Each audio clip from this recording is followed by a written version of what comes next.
Merci Seigneur Jésus-Christ.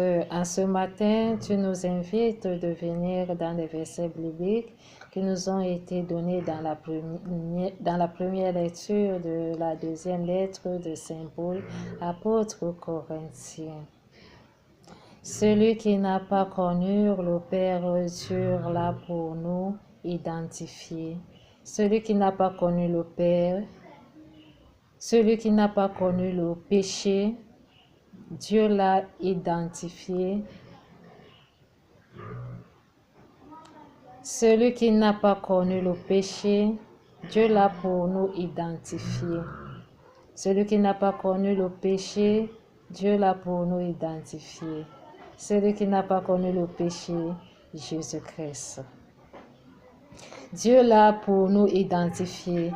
Dieu lui est consacré. Dieu lui est oint. Dieu lui a habité. Dieu lui est instauré. Dieu lui est appelé. Dieu lui est admiré et il s'est donné à nous. Il nous donne dans sa perfection d'amour de répondre et d'admirer, de connaître, de savoir, de vivre et de croire.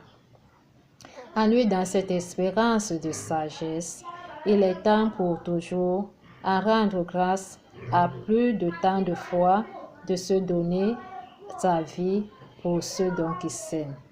À lui pour répondre à cet appel de reconnaître qu'à son abondance, il a plus de bonheur de se donner qu'à recevoir.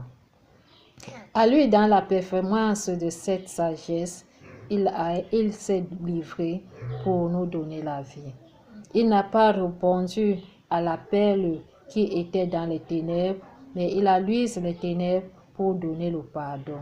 Celui qui tient à mon cœur sacré l'humilité et l'honneur, l'obéissance et le pardon resplendit à la gloire de cette Magnificat que j'ai tant obéi à l'observation d'une mission qui m'a été admise pour délivrer les âmes et connaître le cœur sacré de celui qui me poursuivait et qui était à la poursuite de cette justice à moi dans la persévérance et le don.